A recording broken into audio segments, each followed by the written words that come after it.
Hello दोस्तों, मेरा नाम रोहित और स्वागत है आप सभी को अपने यूट्यूब चैनल बीसी सेंटर में। तो आज की इस वीडियो में आपको हम बताने वाले हैं मानवाधिकार के अर्थ एवं परिभाषा की व्याख्या करें, या तो फिर अगर यही क्वेश्चन अगर आपको चेंज करके दे देता है कि मानवाधिकार के अर्थ, परिभाषा और विशेषताओं का वर्णन करें, तो आंसर आपको सेम डालना है। ठीक है, जहाँ भी मानवाधिकार के अर्थ परिभाषा पूछे, चाहे उसके साथ कुछ भी लगा रहे, आंसर आपको सेम डालना है। ठीक है, मानवाधिकार या मानव का अधिकार बात एक ही पड़ता है। हो सकता है कहीं आपको मानवाधिकार एक साथ देखने को मिले या मानव अधिकार एक साथ देखने को मिले। ठीक है, तो बात सेम पड़ता है, यानी जो मानव को अधिकार प्राप्त है उसी को हम लोग मानव अधिकार कहते हैं। ठीक है, बहुत ही सिंपल है, बहुत ही अच्छी तरीके से आपको समझ में आएगा। ठीक है, और भी ढेर सारे वीडियो बना दिया गया, जाकर के आप प्लेलिस्ट जाकर के चेक कर सकते हैं। देखिए, मानवाधिकार के अर्थ, तो मानवाधिकार या मानव अधिकार एक ही है। ठीक है, तो मानव अधिकार वे अधिकार हैं जो एक मानव होने के नाते निश्चित रूप से मिलने चाहिए, है ना। मानव अधिकार क्या है? मानव अधिकार वे अधिकार होते हैं जो एक मानव होने के नाते, हम एक मानव हैं, हम एक मनुष्य हैं, तो एक मनुष्य होने के नाते मिलने चाहिए। जैसे सभी को शिक्षा का अधिकार है, सभी लोग पढ़ सकते हैं, सभी लोग घूम सकते हैं, सभी लोग शांति से रह सकते हैं। तो सभी लोग को जो अधिकार प्राप्त है ना, और किस लिए अधिकार प्राप्त है? एक मानव होने के नाते, तो उसी को बोलते हैं मानवाधिकार। ठीक है, तो इसका सिंपल सा डिफिनेशन है, वो मानव अधिकार वो अधिकार होता है जो मानव होने के नाते निश्चित रूप से उसको मिलना चाहिए। हम भी मानव हैं, आप भी मानव हैं, तो सभी को एक मानव होने के नाते क्या होना चाहिए? मिलना चाहिए। उसी को हम लोग क्या बोलते हैं? मानवाधिकार बोलते हैं, मानवाधिकार कहलाता है। ठीक है, तो अब इसका छोटे छोटे पॉइंट्स देखते हैं। ठीक है, और जो मानव अधिकार होता है ना दोस्तों, वो जन्म से ही मिल जाता है, यानी कि मानव जैसे ही जन्म लेता है ना, उसको जन्म से ही वो अधिकार मिल जाते हैं, उसी को मानवाधिकार कहते हैं। ये इससे भी हम लोग बोल सकते हैं, है ना। देखिए, अब इसको छोटे छोटे पॉइंट से देखते हैं। ठीक है, यह वे अधिकार होते हैं जो किसी भी मानव को जन्म से ही प्राप्त हो जाता है ना। मानव अधिकार ये वे सारे अधिकार होते हैं जो मानव को जन्म से ही प्राप्त हो जाता है। क्या मुझे जन्म से ही कपड़ा पहनने का अधिकार नहीं है? क्या मुझे जन्म से ही घूमने का अधिकार नहीं है? क्या मुझे जन्म से ही पढ़ने का अधिकार नहीं है? जो भी व्यक्ति होने के नाते, मानव होने के नाते उसे जो अधिकार प्राप्त होता है ना, उसी को मानवाधिकार कहते हैं। बार बार मैं बता रहा हूँ। पॉइंट नंबर दूसरा देखिए, मानवाधिकार व्यक्ति के वे अधिकार हैं जिसके बिना मानव अपने व्यक्तित्व के पूर्ण विकास के बारे में सोच भी नहीं सकता है। मतलब मानव अधिकार वे अधिकार होता है ना, जिसके बिना मनुष्य आगे नहीं बढ़ सकता है, जिसके बिना वो अपने व्यक्तित्व यानी खुद का विकास नहीं कर सकता है। मान लो मुझे घूमने का आज़ादी नहीं रहेगा, मुझे पढ़ने का अधिकार नहीं रहेगा, तो क्या हम अपने आप का खुद का विकास कर पाएंगे? नहीं। तो कोई भी मानव जब तक उसको मानव अधिकार प्राप्त नहीं हुआ, तब तक वो खुद का विकास नहीं कर पाएगा वो। नेक्स्ट पॉइंट देखिए, मानव अधिकारों से तात्पर्य उन सभी अधिकारों से है जो व्यक्ति के जीवन, स्वतंत्रता, समानता और प्रतिष्ठा से जुड़े हुए। देखिए, जो मानव अधिकार है ना, वो अधिकार होते हैं जो लोगों के जीवन से जुड़े होते हैं, लोगों की स्वतंत्रता से जुड़े होते हैं, लोगों के समानता से जुड़े होते हैं और लोगों के प्रतिष्ठा से जुड़े होते हैं। उसी को हम लोग मानवाधिकार कहते हैं। ये सब इसका छोटे छोटे पॉइंट्स है। ठीक है, तो इसमें से हम बहुत सारा पॉइंट्स बताएं, जो भी आपको अच्छा से समझ में आता हो आप एग्जाम में लिख सकते हैं। नेक्स्ट पॉइंट है, मानव अधिकार सबको समान रूप से प्राप्त है। मानव अधिकार जो सबको समान रूप से प्राप्त है। इन अधिकारों का हनन जाति, धर्म, भाषा, लिंग के आधार पर नहीं किया जा सकता है। देखिए, मानव अधिकार क्या है? सबको बराबर प्राप्त है, और हम ये नहीं कह सकते कि आपका जाति अलग है, आपका धर्म अलग है, आपका लिंग अलग है, तो आपका कम मानवाधिकार प्राप्त होगा, किसी को ज़्यादा मानवाधिकार प्राप्त होगा, ऐसा नहीं। मतलब जाति, धर्म, भाषा के आधार पर हम बिल्कुल मानवाधिकार को हनन नहीं किया जा सकता, मतलब छीना नहीं जा सकता है कि आप दूसरे जाति के तो आपको कम प्राप्त है या तो फिर आपसे छीन लिया जाएगा, ऐसा कुछ भी नहीं है। ये सभी अधिकार जन्मजात अधिकार है, मतलब जन्म से ही सभी व्यक्ति को मिल जाता है मानवाधिकार, इसलिए छीना नहीं जा सकता है। ठीक है, अब देखते हैं दोस्तों नेक्स्ट पॉइंट। तो मानव अधिकार का अभिप्राय राज्य द्वारा व्यक्तियों को दी गई कुछ कार्य करने की स्वतंत्रता से है।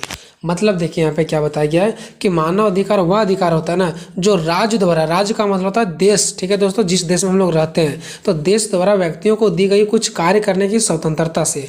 मतलब क्या कि मानव अधिकार वो अधिकार है ना जिसमें देश क्या करता है, लोगों को कार्य करने की स्वतंत्रता देती है ना, कि आप कुछ भी कार्य करने के लिए क्या है, स्वतंत्र हैं, उसी को मानवाधिकार कहते हैं। जो हमारे देश के द्वारा व्यक्तियों को कार्य करने की स्वतंत्रता देती है कि आप किसी भी कार्य को करने के लिए स्वतंत्र हैं, जिससे व्यक्ति अपने शारीरिक का विकास कर पाता है, मानसिक और नैतिक शक्तियों का पूर्ण विकास कर सके। है ना। हमें अपने राज्यों के द्वारा यानी कि अपने देशों के द्वारा कार्य करने की स्वतंत्रता क्यों दिया जाता है? ताकि हम अपना शरीर का, अपना मानसिक का, अपने ज्ञान का, अपने नैतिक शक्तियों का क्या कर सके, विकास कर सके। यही तो मानव अधिकार है ना। अब नेक्स्ट देखिए, मानवाधिकार प्राकृतिक द्वारा प्रदत्त अधिकार है। देखिए मानव अधिकार जो है ना वो प्राकृतिक द्वारा प्राप्त अधिकार है। क्या जो हम लोग घूमने जाते हैं, क्या वो कोई हमें अधिकार दिए हैं? क्या नहीं, ये प्राकृतिक ने दिया है, ये सब गॉड का दिया हुआ चीज़ है, ठीक है। इसलिए समय तथा परिस्थितियों में परिवर्तन में होने पर भी अधिकारों के स्वरूप में विशेष परिवर्तन नहीं होता है। देखिए अगर समय और परिस्थिति बाद में बदल भी जाएगा ना, तब भी मानव का अधिकार नहीं बदलता। क्या मुझे घूमने का अधिकार बदल जाएगा? कल होकर के समय और परिस्थिति अगर बदल जाए, आज 2024 से कल अगर 2025 आ जाएगा, तो क्या मानव को घूमने का अधिकार ही छीन लिया जाएगा? नहीं। तो चाहे समय और परिस्थिति क्यों ना बदल जाए, लेकिन मानव का जो अधिकार है ना वो कभी बदलता नहीं है। भला और भी इसके साथ जुड़ता है, इसको और भी अधिकार मिलता है, लेकिन घटता नहीं है। नेक्स्ट देखते हैं दोस्तों, अधिकारों से व्यक्ति को स्वतंत्रता की गारंटी मिलता है, शोषण और अत्याचारों से मुक्ति मिलती है। मतलब यहाँ पे क्या बताया गया दोस्तों कि मानव अधिकार जब व्यक्ति को मिलता है ना, तो इससे लोगों को स्वतंत्रता की गारंटी मिलता है कि हम स्वतंत्र हैं, मुझे मानव अधिकार प्राप्त है, हम स्वतंत्र हैं। शोषण और अत्याचारों से मुक्ति मिलता है, हमें हमारे ऊपर कोई शोषण अत्याचार नहीं करता है, हम शोषण और अत्याचारों से मुक्त हो जाते हैं, हमारे ऊपर कोई दबाव नहीं डाल सकता है। अब देखिए दोस्तों ये लास्ट पॉइंट है, और हम लोग जो बार बार मानव अधिकार रट रहे हैं, ये सबसे पहले मानव अधिकार किसके जुबान पे आया था, यानी सबसे पहले इसका प्रयोग किसने किया था? तो सर्वप्रथम मानव अधिकार शब्द का प्रयोग सबसे पहली बार अमेरिकन राष्ट्रपति जिसका नाम था रूजवेल्ट 16 जनवरी 1941 ईस्वी को सबसे पहले प्रयोग किए थे मानव अधिकार का, ठीक है। उसी समय से आज हम लोग मानव अधिकार चला रहे हैं। सबसे पहले कि इन्होंने इसका प्रयोग किया था राष्ट्रपति रूजवेल्ट 16 जनवरी 1941 को। आप देखते हैं मानव अधिकार का उदाहरण, ठीक है। सबसे पहले हम लोगों ने क्या देखा दोस्तों, हम लोगों ने पहले ये देखा कि मानव अधिकार का अर्थ क्या होता है। अब हम लोग देखेंगे मानव अधिकार का कुछ उदाहरण कि हमें कौन कौन से मानव अधिकार प्राप्त हैं, ठीक है।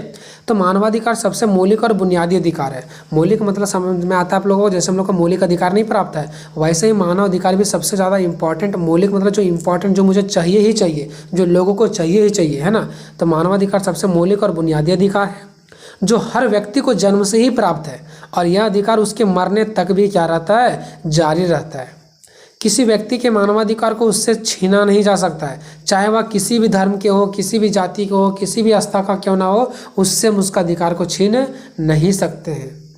मानवाधिकार न्याय पाने का मार्ग, हम अपने जो हमें अधिकार प्राप्त होता है ना, उसके द्वारा हम न्याय मांग सकते हैं। जैसे मान लो मुझे घूमने की आज़ादी है और हमसे छीना जा रहा है, तो इसके माध्यम से हम न्याय मांग सकते हैं कि मुझे अधिकार है घूमने का, लेकिन मुझे घूमने के लिए नहीं मिल रहा है, तो मुझे न्याय चाहिए। तो मानव अधिकार एक न्याय पाने का भी रास्ता है।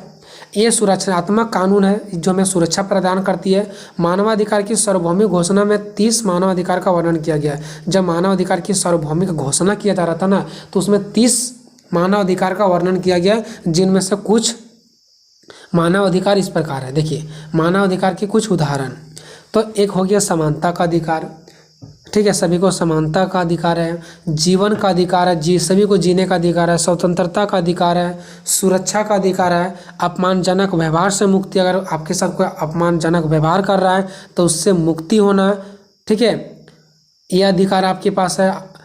गुलामी से मुक्ति, अगर आपको कोई गुलाम बना रखा है तो उससे भी बाहर आ सकते हैं आप, ठीक है। शिक्षा का अधिकार, आपको शिक्षा पाने का भी अधिकार प्राप्त है। नेक्स्ट है धर्म की स्वतंत्रता, यानी आप किसी भी धर्म को अपना सकते हैं, इसके लिए भी आपके पास स्वतंत्र है, ठीक है, आप स्वतंत्र हैं, किसी भी धर्म को अपना सकते हैं। तो ये कुछ उदाहरण हम लोग देखें, ठीक है। टोटल 30 मानवाधिकार दिया गया है, लेकिन यहाँ में से हम लोगों ने कुछ इसका उदाहरण देखा, जो कि ये आप लोग कोई ज़रूरी नहीं है कि इसको आप जैसे हम लिखें सीरियल वाइज वैसे आप भी लिखो, आप जैसे मर्जी वैसे लिख सकते हो। पहले समानता का अधिकार लिख लो, फिर गुलामी, फिर शिक्षा, फिर धर्म स्वतंत्रता, ये सब आपको खुद बाय खुद आ जाएगा, ठीक है, जो नॉर्मल हम लोग खुद से जानते हैं। चलिए उसके बाद देखते हैं मानवाधिकार की परिभाषा। तो अलग अलग विद्वानों के द्वारा अलग अलग प्रकार से इसका परिभाषा दिया गया है, ठीक है। तो देखते हैं कि कौन सा विद्वान ने किस प्रकार से परिभाषा दी है। पहला विद्वान है आरजे। तो आरजे का क्या कहना है, तो इसके अनुसार मानव अधिकार वे अधिकार है जो प्रत्येक व्यक्ति को मानव होने के कारण प्राप्त है। ये डिफिनेशन हम लोगों ने पहली बार भी देखा था पहले ऊपर में, ठीक है, कि आरजे का ये कहना है कि मानव अधिकार वे अधिकार प्राप्त है ना जो लोगों को मानव होने के नाते प्राप्त है, कि वो व्यक्ति है तो उससे भी मानव अधिकार प्राप्त है। तो इसी को बोलते हैं मानव अधिकार, कि उसे एक मानव होने के नाते, एक मनुष्य होने के नाते प्राप्त है। जानवर को अधिकार प्राप्त नहीं है, मानव को प्राप्त है। ठीक है। दूसरा है लॉस्की के अनुसार। तो लॉस्की का क्या कहना है? तो इनका कहना है कि मानव अधिकार सामाजिक जीवन की वह परिस्थितियां जिसके बिना कोई भी व्यक्ति अपने व्यक्तित्व का विकास नहीं कर पाता है। मतलब लॉस्की जी का कहना है कि जो मानव अधिकार है ना, वह अधिकार है ना जिसके बिना व्यक्ति अपना व्यक्तित्व का विकास नहीं कर पाते हो। अपना विकास नहीं कर पाएगा जब तक उनको मानव अधिकार प्राप्त नहीं होगा। तीसरा देखते हैं दोस्तों डेविड, ठीक है, डेविड सेल्बाई के अनुसार, कि डेविड सेल्बाई का क्या कहना है। तो इनका कहना है मानव अधिकार संसार के समस्त व्यक्तियों को प्राप्त है, कि जो मानव का अधिकार है ना वो एक व्यक्ति को प्राप्त नहीं है, संसार के सभी व्यक्तियों को प्राप्त है, क्योंकि यह स्वयं में मानवीय है। क्योंकि ये जो मानव अधिकार है वो स्वयं में क्या मानवीय है, वे पैदा नहीं किए जा सकते हैं। जो मानव अधिकार है उसको पैदा नहीं किया जा सकता है, ये जन्म से ही मुझे प्राप्त हो जाते हैं। जैसे ही हम मानव बन जाते हैं ये खुद हमें प्राप्त हो जाते हैं। इसलिए हम बोल सकते हैं कि मानव अधिकार एक मानवीय है ना, और इस संसार के सभी व्यक्तियों को प्राप्त है और इसे पैदा नहीं किया जा सकता है। नेक्स्ट है चौथा, बोस्के के शब्दों में। आखिर बोस्के का क्या कहना है? तो इनका कहना है कि अधिकार वह मांग है जिसे समाज स्वीकार करता है और राज्य लागू करता है। राज्य का मतलब हो गया दोस्तों देश, ठीक है, राज्य का मतलब हो गया देश। तो देश क्या करता है? लागू करता है। आखिर देश के द्वारा हमें आज़ादी दिया जाता है ना, कि आपको शिक्षा का अधिकार है, घूमने का अधिकार है, तो जो भी मतलब अधिकार मिलता है वो हमारे देश के द्वारा। राज्य का मतलब होता है दोस्तों पॉलिटिकल सेंस में देश, तो देश के द्वारा लागू किया जाता है और समाज के द्वारा यानी कि स्वीकृत किया जाता है, यानी कि स्वीकार किया जाता है। ठीक है, समाज का मतलब क्या हो गया? व्यक्ति, जहाँ पे हम लोग रहते हैं, हम लोग जिस समाज में रहते हैं, तो हम लोग बहुत सारे लोग समाज में रहते हैं, तो हम लोग उस अधिकार को स्वीकार करते हैं कि हाँ जो हमें देश के द्वारा अधिकार दिया गया है उस अधिकार में ही हम लोग रहेंगे और उसी अधिकार को हम लोग अपनाएंगे। तो देश यानी राज्य हमें अधिकार को लागू करता है और समाज मतलब आदमी उसे स्वीकार कर लेता है। ठीक है दोस्तों, चलिए अब पढ़ते हैं मानव अधिकार की कुछ विशेषताएं, कि मानव अधिकार की कौन कौन सी विशेषताएं हैं। तो ये अधिकार आवश्यक और मौलिक है, यानी मानव अधिकार जो है ना वो एक इम्पॉर्टेंट है और मौलिक है। मौलिक मतलब जो सबको मिलना ही मिलना चाहिए, है ना। तो मानवाधिकार के अभाव में, यानी कि जब मानव अधिकार नहीं रहेगा तो समाज दयनीय स्थिति में होगा, यानी समाज खतरे में होगा। और मानव अधिकार लोगों के उत्थान के लिए आवश्यक है। उत्थान मतलब लोगों को आगे बढ़ने के लिए आवश्यक है मानव अधिकार, इसलिए इसे आवश्यक और मौलिक माना गया है। दूसरा पॉइंट है मानवाधिकार सार्वभौमिक है, यानी कि यह अधिकार लोगों के बीच भेदभाव नहीं करती है। यह अधिकार सभी लोगों को समान रूप से उपलब्ध है। सार्वभौमिक मतलब सभी को, है ना, लोगों के बीच विभेद मतभेद पर ध्यान दिए बिना, यानी लोगों के बीच ये किसी भी प्रकार का भेदभाव नहीं करती है और ये बिना भेदभाव के सभी लोगों को समान रूप से मौलिक अधिकार प्रदान करती है, जिससे सभी का विकास होता है। गतिशील, ये अधिकार स्थिर नहीं होते हैं, इन्हें मौजूद स्थितियों और परिस्थितियों के अनुसार संशोधित किया जा सकता है। मान लो कि आज का समय कुछ और है, कल का समय कुछ और रहेगा, तब जो मानव का अधिकार है इसमें परिवर्तन भी किया जा सकता है, बदला भी जा सकता है, इसमें कुछ और अधिकार को जोड़ा जा सकता है। इसलिए इसे बोला जा रहा है गतिशील, कि ये रुकता नहीं है, चलता रहता है। ठीक है। चौथा पॉइंट है दोस्तों अपरिवर्तनीय, यानी कि जिसे परिवर्तन नहीं किया जा सकता है। तो मानव अधिकार अपरिवर्तनीय है, इन्हें कोई भी छीन नहीं सकता, कोई भी शक्ति या प्राधिकार किसी व्यक्ति से इन मूल अधिकारों को नहीं छीन सकता। देखिए ये परिवर्तन नहीं किया जा सकता। मान लो जो मुझे अधिकार प्राप्त है वो अधिकार कोई व्यक्ति हमसे छीन करके हमको दूसरा अधिकार नहीं दे सकता है, कि हम उसके अधिकार को छीन लेंगे और उसको जो अधिकार प्राप्त है उसमें हम परिवर्तन ला देंगे। तो इसीलिए बोला गया कि जो ये मानव अधिकार है ये अपरिवर्तनीय है, कोई इसे बदल नहीं सकता, कोई इसे छीन नहीं सकता किसी का अधिकार को। ठीक है, किसी की शक्ति को कोई छीन नहीं सकता है। नेक्स्ट है गरिमा से जुड़े, यानी कि जो ये मानवाधिकार है ये समाज में रहने वाले व्यक्तियों की गरिमा से गहराई से जुड़े हुए हैं, लोगों के दिलो दिमाग से जुड़े हुए हैं ये। ठीक है, मानव का अधिकार एक गरिमा से जुड़े हुए हैं, है ना। उसके बाद नेक्स्ट देखते हैं दोस्तों पॉइंट नंबर हमारा छठा, मानव अधिकार जन्मजात होते हैं, कि जो मानव का अधिकार है वो लोगों को जन्म से ही प्राप्त होते हैं। जैसे ही मानव समाज में आता और पैदा होते हैं वैसे ही लोगों को ये अधिकार मिल जाता है। तो अधिकार कहीं से लाए या तो उधार नहीं मांगा जा सकता है, या तो फिर ये मानव अधिकार खरीदा नहीं जाता है, बल्कि उनके अधिकार स्वाभाविक रूप से विद्यमान होते हैं। यानी जैसे ही वो जन्म लेते हैं उसका खुद से विद्यमान हो जाते हैं, यानी कि ये अधिकार उनको खुद से प्राप्त हो जाता है। ठीक है दोस्तों, तो एक छोटा सा क्वेश्चन था ठीक है, कि मानव अधिकार या तो मानवाधिकार के अर्थ, परिभाषा और विशेषताओं का वर्णन करें। क्वेश्चन किसी भी प्रकार से दे दे, बस अर्थ और परिभाषा लगा रहे तो हमको आंसर ये डालना है दोस्तों। और इसी प्रकार का सेम क्वेश्चन और भी ढेर सारे क्वेश्चन आएंगे, जैसे मानवाधिकार के अवधारणा, मानवाधिकार के प्रकारों का वर्णन करें, अलग अलग प्रकार का आएगा। तो सारे क्वेश्चन को हम लोग देखेंगे दोस्तों। अगर चैनल पर नए हैं तो सब्सक्राइब कर लीजिए ताकि हर एक वीडियो का नोटिफिकेशन आपको मिले और समय पर आप देख सकें और अच्छा रिजल्ट ला सकें। तो मिलेंगे नेक्स्ट वीडियो में दोस्तों, तब तक जय हिंद, जय भारत।